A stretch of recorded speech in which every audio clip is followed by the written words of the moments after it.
Ndala, Ndala, Ndala, bienvenue, bienvenue. Donc aujourd'hui j'ai reçu quelques messages et j'ai décidé de faire une vidéo en français d'une vidéo que j'ai faite il y a quelques semaines qui portait sur l'apprentissage qu'on peut faire en regardant certains films de science-fiction. Donc j'avais fait une vidéo en anglais et certains d'entre vous m'ont écrit pour me demander si je pouvais la refaire en français. Je vais dans cette vidéo faire une vidéo qui est similaire, c'est-à-dire pour ceux d'entre vous qui sont bilingues, il y aura des éléments différents qui n'étaient pas dans la vidéo anglophone pour vous aider un peu à comprendre. Donc, essentiellement dans cette vidéo-là, je parlais des éléments que l'on peut apprendre, que l'on peut regarder, des illustrations qui nous sont offertes dans certains films, séries, ou bandes dessinées ou toute forme d'autres arts qui nous sont proposés.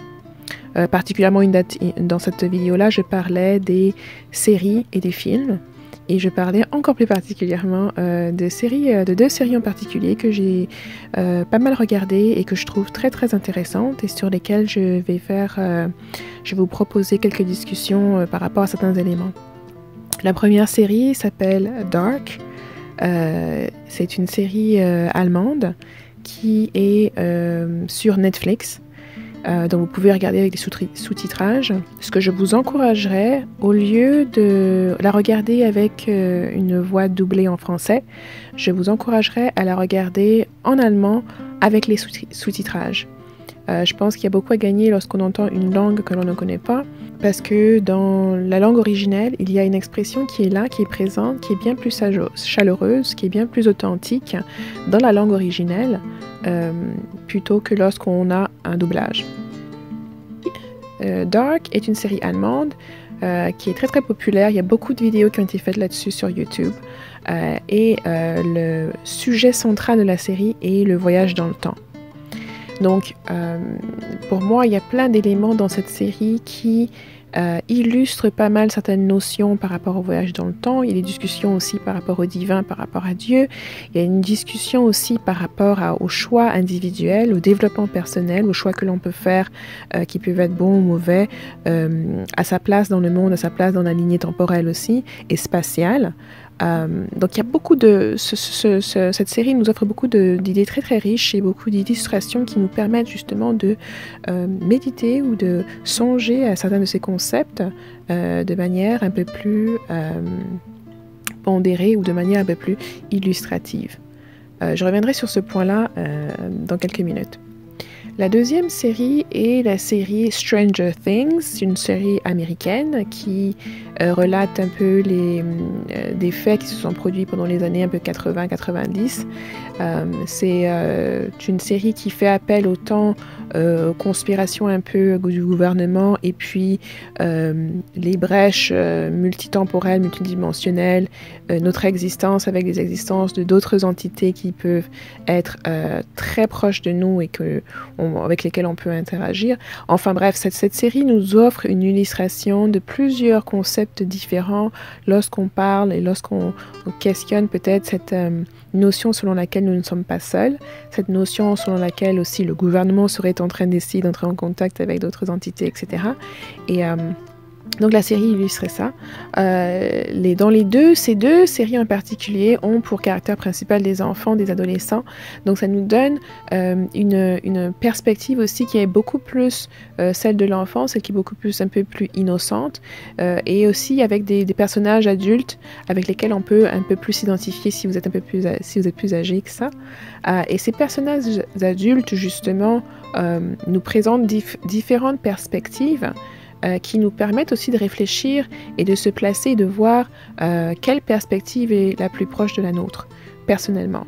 On a, en particulier dans Stranger Things, la mère qui a son intuition de mère qui s'éveille, qui devient extrêmement fort, et elle doit quelque part choisir entre les faits qui lui sont rapportés et cette intuition qui l'amène vers un sens contraire à ce que la logique et à ce que les faits voudraient qu'elle accepte.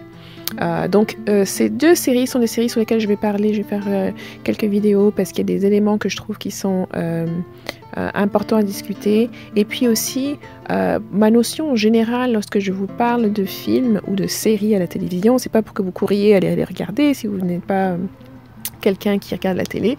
C'est surtout pour ceux qui ont déjà regardé ces séries-là, parce qu'il y a déjà des discussions sur YouTube, il y en a pas mal. Et comme je vous l'ai dit, il y a beaucoup de vidéos qui ont été faites, notamment sur Dark, sur Stranger Things, en termes des éléments qui sont soulevés.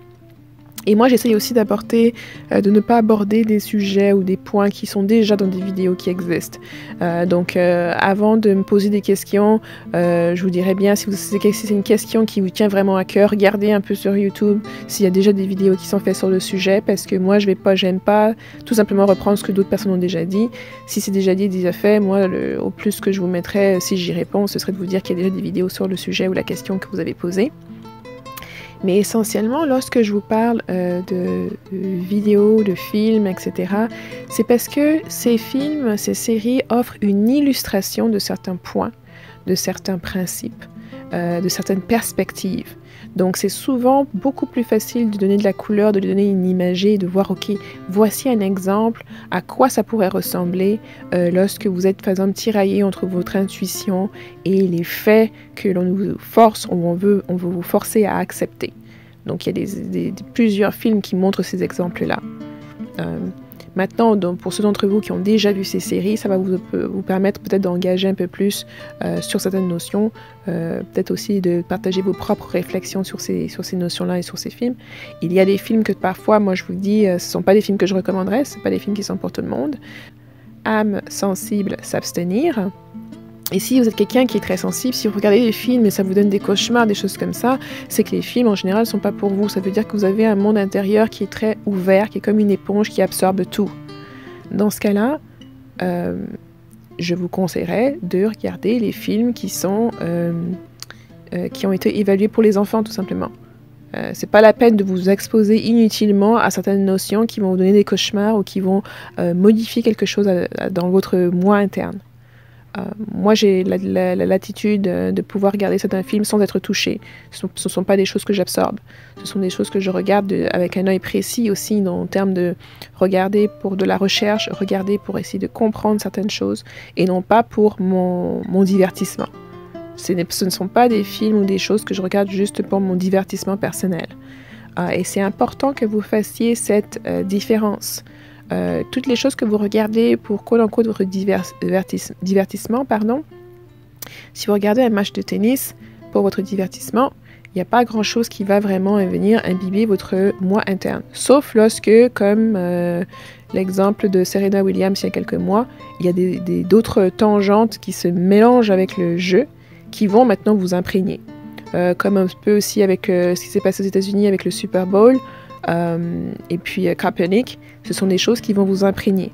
Mais si vous regardez juste le sport lui-même, que ce soit un match de football, un match de tennis, ce sont des choses qu'on peut appeler du divertissement. Vous regardez, ça ne modifiera pas votre monde interne.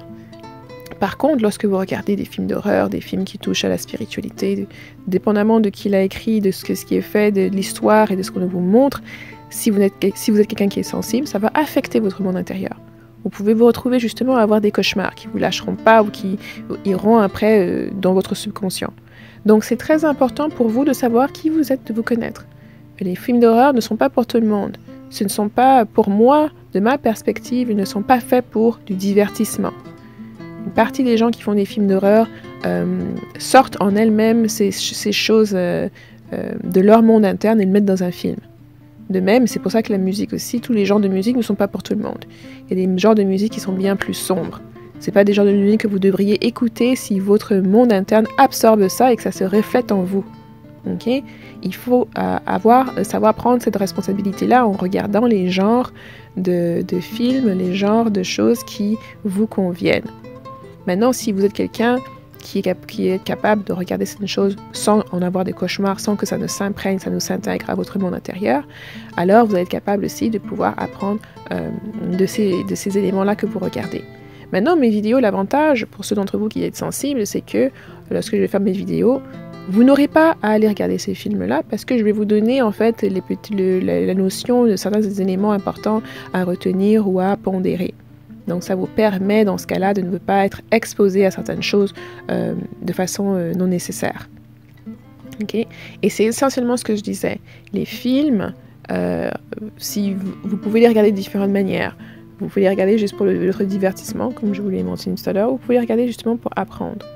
Moi, j'ai dit par exemple dans plusieurs autres vidéos que les films d'horreur en particulier, ce genre d'horreur, et moi quand je parle de films d'horreur, je ne parle pas des films comme Saw, ce ne sont pas des films qui m'intéressent ou des films que j'aimerais regarder parce que c'est des films aussi où la violence est gratuite, où c'est plus sur la psychologie de psychopathes ou des meurtres faits comme ça. Moi, les films qui m'intéressent vraiment, ce sont beaucoup plus les films qui soulèvent des notions plus spirituelles, des notions aussi qui ont attrait à l'existence de d'autres entités qui sont autour de nous, qui ont attrait au folklore, aux mythes, qui ont attrait aussi aux peurs légitimes ou pas de certaines personnes, qui racontent une histoire et puis qui sont illustratives aussi de phénomènes soit qui sont difficiles à expliquer, soit qui sont inexplicables, ou de phénomènes qui sont d'intérêt particulier à une communauté, à un groupe de personnes. C'est vraiment avec cet angle-là que je regarde ça. Beaucoup de films dits d'horreur sont des films qui sont basés sur du folklore, qui sont basés sur des histoires antiques et anciennes, qui sont remaniées, retravaillées, représentées avec des éléments de fil commun de mon observation. Donc voilà, c'était pour faire plaisir à ceux qui m'ont demandé. Vous avez le giste. Je ne suis pas encore sûre si je ferai des vidéos en français, tout simplement parce que ça me prend beaucoup de temps de faire des vidéos dans les deux langues, numéro 1. Et puis numéro 2, je ne suis pas sûre que l'audience francophone est assez engagée dans ce genre de série. Je sais juste pour avoir regardé YouTube et pour avoir discuté avec mes abonnés anglophones, que ce sont des séries qui, pas mal d'entre eux ont déjà regardé et sont intéressés à avoir des discussions sur ces sujets-là. Comme vous avez pu le remarquer un peu plus sur ma chaîne, je vais valoriser pour le futur les choses qui vont stimuler de la discussion et de l'échange, plutôt que les sujets que les gens veulent regarder de façon passive. Et puis pour aussi alléger ma charge de travail par rapport à la chaîne, c'est tout simplement que je vais me concentrer bien plus sur l'audience qui est la plus active et les abonnés qui regardent et qui interagissent avec le matériel. Bien sûr, je fais toujours les sujets ou les vidéos sur les sujets qui m'attirent le plus et qui sont d'intérêt aussi pour moi personnellement ou sur d'autres plans, mais je vais plus de façon systématique faire des vidéos en français et en anglais.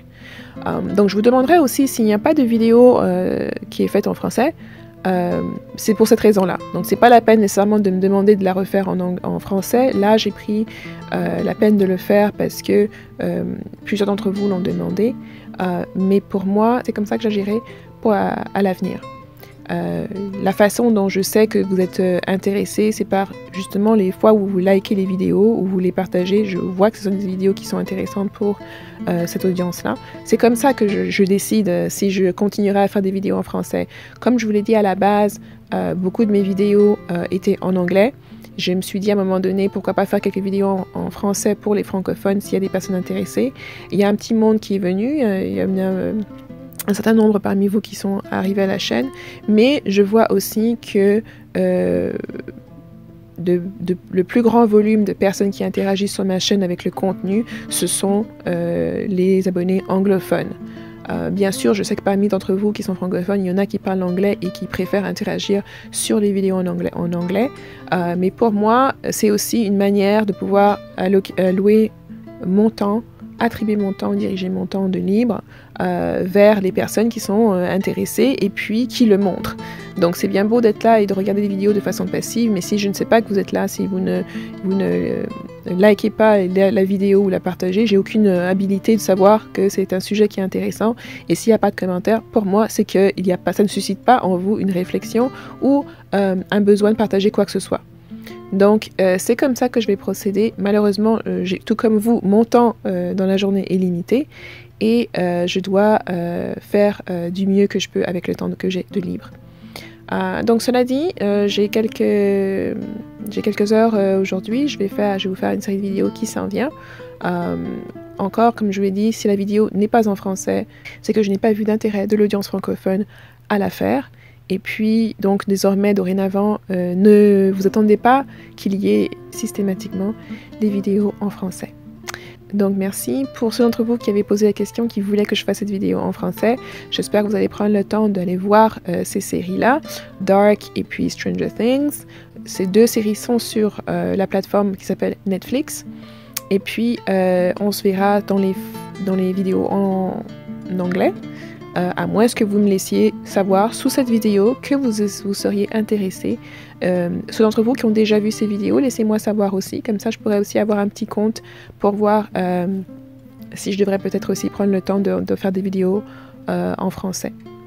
Donc, merci et puis on se voit dans la prochaine vidéo. Bye bye.